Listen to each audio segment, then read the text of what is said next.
Igitabo cy'Abalewi. Igitabo cy'Abalewi ni igitabo cya gatatu muri Bibiliya, Isezerano rya Kera. Iki kikaba ari igitabo abantu benshi tudakunda bitewe n'uburyo harimo ibintu byinshi bigiye bicanganye bitugora kubyumva. Ibyo bigatuma iki gitabo abantu benshi tugihunga. Ariko muri iyi video ngiye kuguhereza incamake z'iki gitabo ku buryo ubutaha uzajya ugisoma kikakuryohera nko gusoma ibindi bitabo byose. Kugira ngo usobanukirwe neza iki gitabo ukwiye kumenya kubera iki gitabo cyanditswe.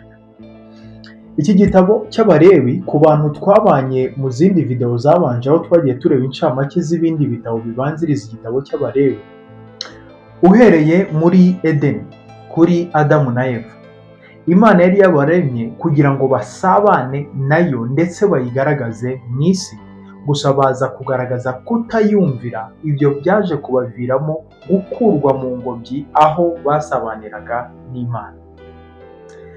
Kuva icyo gihe twongera kubona gusabana n'Imana biba ikibazo hagati y'abantu ndetse nayo. Nyuma y'uko Abisirayeli bari bamaze gukurwa muri Egiputa ku musozi Sinayi, twongera kubona noneho Imana yongera kuza kubana n'abantu bayo, aho yaganiriye na Mose ikamubwira ko akwiye kuyubakira ihema hagati mu bwoko bwayo kugira ngo Imana yongere isabane n'abantu bayo nk'uko yahoze ibyifuza. Ikibazo cyaje kuvuka ni uburyo Imana yera ariko abantu bakaba ari abanyabyaha. Abo bantu baraza kubana gute? Niba Imana ari nk'izuba, ikintu cyose cyegereye izuba kirashya, kirashonga, kirakongoka, kugeza aho n'igitabo kibanziriza iki gitabo cy'Abalewi ari cyo gitabo cyo Kuva, tubona na Mose ubwe wari umaze kubakira Imana ihema atemererwa kwinjira muri iryo hema. Ibyo byaje gucreate ikibazo cyangwa se byaje kurema ikibazo kibaza ngo none Imana yera izabana gute n'aba bantu batera cyangwa se badakiranuka? Icyo kibazo nicyo cyaje kubonerwa umuti muri iki gitabo cy'Abalewi. Iki gitabo rero kugira ngo tugisobanukirwe mu buryo bworoshye, reka dukoreshe inyandiko cyangwa se imfashanyigisho kugira ngo ujye ubasha kugisobanukirwa. Igitabo cy'Abalewi. Iki gitabo muri uko kugira ngo Imana yera ibashe kubana n'abantu bo batera badakiranuka, Imana yaje kubabonera ibisubizo bitatu. Igisubizo cya mbere cyari ikintu cyitwa ibitambo.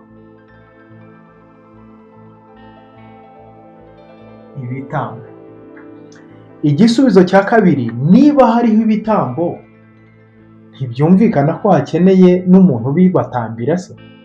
Ni ukuvuga ngo igisubizo cya kabiri cyagombaga kuboneka mu bantu bitwa abatambyi. Ni ukuvuga ngo nyuma y'uko twe tumaze kubona ko Mose atemerewe nawe ubwe kwinjira ahera h'Imana, hari hakenewe abatambyi bagererayo abo bantu. Ikintu cya gatatu cyari gikenewe ni ubutungane.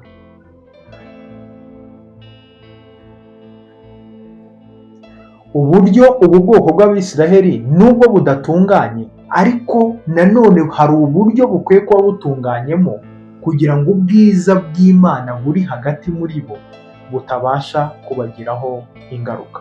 Ibi bintu uko ari bitatu nicyo cyaje kuba igisubizo cyo kugira ngo Imana ibane n'abantu bayo cyangwa se ubwoko bwa Isiraheli babashe kubana mu mahoro. Reka rero ibi bintu uko ari bitatu tugenda tubirebera hamwe akantu ku kandi, ndetse naho wabisanga muri iki gitabo tumere nk'abagicagaguramo uduce ku buryo bibasha kukorohera gusoma iki gitabo cy'Abalewi. Ikintu cya mbere twabonye cyabaye igisubizo ni ibitambo. Ibi bitambo byari mu buryo bubiri. Muri iki gitabo rero cy'Abalewi, guhera ku gice cya mbere kugera ku gice cya 7, hasobanurira Abisiraheli uburyo igitambo gikwiye kuba gitunganyemo ku buryo gitunganira Imana. Ni ukuvuga ngo niho haza kondisiyo cyangwa se ibyo bakwiye gushingiraho bahitamo igitambo batambira Imana.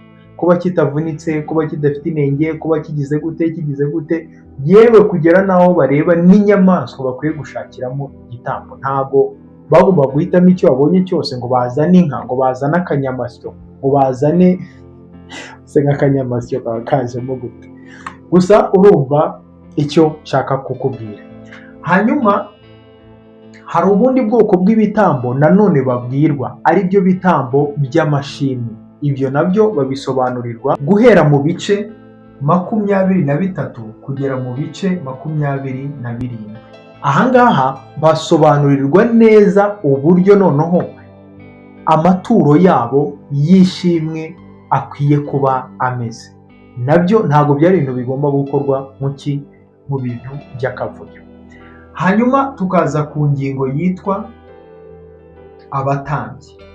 Aba batambyi nabo bari barasobanuriwe uburyo ki bakwiye gutangwa. Guhera mu gice cya 8 kugera mu gice cya 10 cy'Abalewi basobanurirwa ni muntu ki wemerewe kuba umutambyi. Ntago ari buri muntu wese yari wemerewe kuba umutambyi, dore ko Abisiraheli bari bagabanyijemo imiryango 12. Ntabwo iyo miryango yose rero 12 ariko yari yemerewe kuvamo umutambyi. Ni ukuvuga ngo muri iki gitabo cy'Abalewi guhera mu bice 8 kugera mu bice 10 bagusobanurira ninde ukwiye kuba umutambyi. Hanyuma ikindi guhera mu bice 21 kugera mu bice 22 basobanura noneho Imana ibasobanurira uburyo umutambyi akwiye kubaho. Ni ukuvuga ngo niba uri umutambyi winjira hera h'Imana, ntabwo ukwiye kububaho nk'abandi bantu. Ntabwo imibereho y'abandi bantu ariyo wowe uhagaze hagati y'Abisiraheli y'ubwoko bw'Imana n'Imana yera ikiranuka. Ntabwo muba mukwiye kubaho ubuzima bumwe, ntabwo muba mukwiye kubaho kimwe. Hanyuma ikindi kintu cya gatatu twabonye hano ni ikintu cyitwa ubutungane. Guhera mu bice 11 kugera mu bice 15 kugera mu bice 15 tubona Imana ibwira Abisiraheli ko kuba byonyine Imana yemeye kuba muri bo bakwiye kuba hari ikigero cy'ubutungane cyangwa se uburyo bakwiye kuba batandukanyemo n'andi mahanga. Ubwo nibwo buryo Imana ibabwiramo ibyo bakwiye kurya, inyamaswa zizira n'izitazira, yaba izo ku butaka, izo mu mazi, yewe ikababwira n'ibiguruka n'izo mu kirere, izo bakwiye kurya n'izo badakwiye kurya, nk'ikimenyetso kibatandukanya n'andi mahanga adafite Imana. Hanyuma iyo bigeze mu bice 18 kugera mu bice 20, urumva muri ubu butungane Abisiraheli bakwiye kuba bafite, hakwiye kuba harimo n'ikintu cyitwa ubutabera. Ni ukuvuga ngo niba ayandi moko atafite Imana nk'iy'Abisiraheli, bo baca imanza uko biboneye, barwana bakicana uko biboneye, ubwoko bwa Isiraheli bukwiye kuba butandukanye. Bakwiye kubaho hari umurongo ngenderwaho bafite n'uburyo bakemuramo imanza zirimo hagati yabo. Ibyo ni byo tubona mu gitabo cy'Abalewi ibice 18 kugera ku bice 20. Ni ukuvuga ngo ibi bice uko ari bitatu nibyo bisubizo Imana yaje kubona ko bikwiye kugenderwaho kugira ngo Imana iture hagati muri bo, abantu babashe gusabana nayo mu mahoro. Kuko Imana yera cyane, Abisiraheli bakaba babonekwaho n'amafuti n'ibyaha, nta buryo abo bantu bagombaga guhuza hatabayemo umuhuza ubasha kugerera Abisiraheli ahera cyane, ndetse iby'Imana ibabwiye nabo bakabasha kubizanira Abisiraheli bakababwira icyo Imana ibashakaho. Uko niko hagomba kubamo abatambyi. Hanyuma iki gitabo gifite mesaje ikomeye gitanga. Bivuze ngo igitabo cy'Abalewi uramutse ugisoma ntumenye iki kintu ngiye kukubwira, mesaje y'igitabo cy'Abalewi waba uyitakaje ku kigero gihambaye cyane. Iki gitabo cyose kigira ahantu gihuriye dusanga mu gice cya 16 cy'Abalewi kugera mu gice cya 17. Ahangaha niho ruzingiye, ahangaha niho hari igihuza iki gitabo cyose cy'Abalewi. Uki icyo kintu ni igiki? Mu Bisiraheli, urumva Abisiraheli bwari ubwoko bwinshi bw'abantu, bari abantu benshi. Mu yandi magambo, nubwo Imana yari yarababwiye izi kondisiyo zose, hari ubwo habagamo amafuti hagati yabo, bikaba byagenda abantu batabimenye ngo babitambire ibitambo cyangwa se babikorereho ubutabera bukwiriye. Mu yandi magambo, kugira ngo ibi nabyo bitaba inenge mu kugira ngo Imana n'abantu babane, habagaho ikintu cyitwa the day of atonement. Ni ukuvuga ngo ni umunsi w'ihongerero. Uyu munsi w'ihongerero ni ukuvuga ngo ni umunsi wabaga rimwe mu mwaka bari guhongerera ibyaha byaba byarabaye bikaba bitarahawe ubutabera. Uyu munsi w'ihongerero wakorwa gute?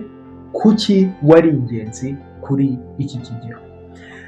Ni ukuvuga ngo uyu munsi w'ihongerero, umutambyi hari ikintu kidasanzwe yakoraga ndetse kigaragaza urukundo rw'Imana, kikanagaragaza ubuntu bwayo ndetse n'ubutabera bwayo ku kigero kidasanzwe. Uti byakorwaga gute? Kuri uyu munsi w'ihongerero cyangwa se the day of atonement, umutambyi yazanaga ihene ebyiri zizira inenge, ihene zitunganye. Hanyuma ihene imwe ikaba iy'ihongerero ry'ibyaha. Ni ukuvuga ngo ihene imwe yatambirwaga ibyaha by'Abisiraheli. Hanyuma ihene ya kabiri umutambyi yayirambikagaho ibiganza akayaturiraho ibyaha byose by'Abisiraheli. Iyo hene ikoherwa hanze y'umurwa, hanze y'aho Abisiraheli babaga, ikagenda mu butayu ikoherwa nk'ikimenyetso cyerekana uburyo Imana izajyana kure ibicumuro by'Abisiraheli cyangwa se ibicumuro by'ubwoko bwayo, bityo Imana ntiyongere kwibuka ibyaha byabo bayicumuyeho. Iki kikaba ikimenyetso cy'urukundo n'ubuntu n'ubugwaneza Imana yagiye igirira abantu bayo. Ariko hari umuntu ushobora kugira ikibazo, ubundi Imana kuki yakeneraga ibitambo kugira ngo ibabarire abantu bayo? Kuko urabona muri iki gitabo cy'Abalewi tugenda tubonamo ko igitambo cyari ikintu cy'ingenzi. Mu gihe bacumuye, mu gihe bakoze ibintu, byari ibintu by'ingenzi, ndetse n'igitambo bagashyirwaho kondisiyo y'uburyo gikwiye kuba kimeze. Kubera iki ibi bintu byari ingenzi? Ni ukuvuga ngo mu yandi moko atari Abisiraheli bagiraga ibigirwamana, kandi ibyo bigirwamana nabyo hari uburyo babitambiragamo ibitambo. Gusa noneho aho byari bitangarije, ayo moko yandi yo yatambaga ibitambo by'abantu, ibitambo by'abantu. Iyo usomye amateka neza ubona ko no mu gihugu Imana yabwiye Aburahamu ngo avemo ajye mu gihugu Imana izamubwira, icyo gihugu nyine Imana yamubwiye ngo avemo, batambaga ibitambo. Mu yandi magambo, ushobora kumva impamvu Imana yabwiye Aburahamu ngo natambe Isaka, Aburahamu akabyumva cyane. Iyo Aburahamu kiba ari ikintu atazi, yari guhita avuga se, Mana ni gute umbwira ngo ntambe umwana wanjye w'ikinege? Urumva ko ayandi moko atari ubwoko bwa Isiraheli bari basanzwe bafite igitekerezo cy'uko abantu batambirwa Imana. Rero nk'Imana ya Isiraheli, Imana y'urukundo, Imana y'ubuntu, yagombaga kubaha ikimenyetso kiyitandukanya n'izindi mana. Urumva izindi mana zisaba ibitambo by'abantu, aho n'ababyeyi batambaga abana babo babatambira izo mana. Imana yo yagomba kubereka itandukaniro ryayo n'izindi mana. Izo mana zindi zitita ku bantu, zitita ku buzima bwabo, zitita kuri bo, Imana yo yagombaga kuba ibereka itandukaniro ryayo n'izo mana zindi. Uko niko Imana yashyizeho ko aho kugira ngo umuntu apfe cyangwa se atambwe, ahubwo intama cyangwa se ihene ikwiye gupfa mu cyimbo cyiwe. Urukundo rudasanzwe.